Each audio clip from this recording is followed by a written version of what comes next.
Shalom saudara-saudara semuanya, senang sekali kalau hari ini kita boleh sekali lagi merenungkan kebenaran firman Tuhan. Firman Tuhan hari ini terambil dari Kisah Para Rasul 12, ayat yang ke-20 sampai 23. Firman Tuhan berbunyi demikian. Herodes sangat marah terhadap orang Tirus dan Sidon.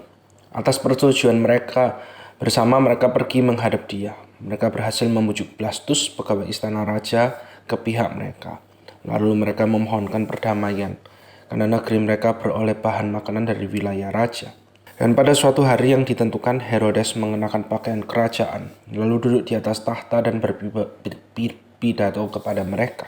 Dan rakyatnya bersorak membalasnya, "Ini suara Allah dan bukan suara manusia." Dan seketika itu juga ia ditampar oleh malaikat Tuhan, karena ia tidak memberi hormat kepada Allah. Ia mati dimakan cacing-cacing. Saudara-saudara, dalam hidup setiap dari kita, maka kita perlu sadar siapa kita sebagai ciptaan Allah dan siapa Allah sebagai pencipta di dalam hidup ini. Kita sebagai ciptaan, kita hanyalah makhluk yang terbatas. Kita tidak bisa melakukan semua yang kita inginkan. Dan kita sadar bahwa sebagai ciptaan, maka seharusnya kita ini tuh hidup sesuai dengan keinginan pencipta kita. Kita perlu belajar taat, melakukan apa yang diinginkan oleh pencipta kita. Herodes di sini sebagai contoh kepada setiap dari kita bagaimana dia merasa bahwa dirinya adalah Allah. Dia yang paling berkuasa.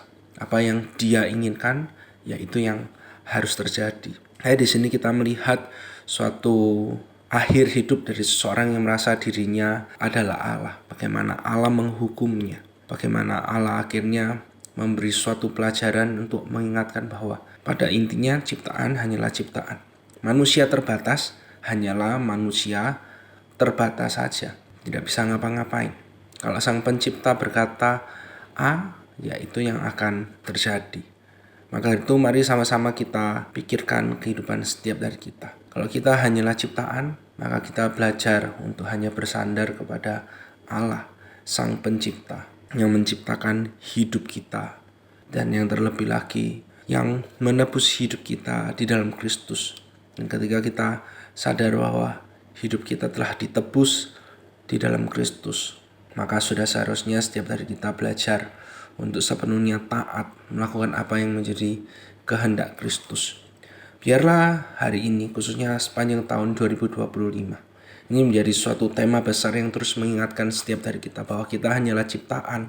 Dan sudah seharusnya kita belajar taat, kita seharusnya sepenuhnya menyerahkan seluruh hidup kita hanya kepada Kristus, Allah, pencipta dan juga penebus hidup kita. Amin. Mari sama-sama kita berdoa. Tuhan, kami bersyukur kalau hari ini kami ada itu semua karena ajarlah kami menyadari bahwa kami hanyalah ciptaan yang terbatas dan kami membutuhkan Engkau dalam hidup setiap dari kami. Terima kasih ya Tuhan. Hanya dalam nama Tuhan Yesus kami telah berdoa. Amin.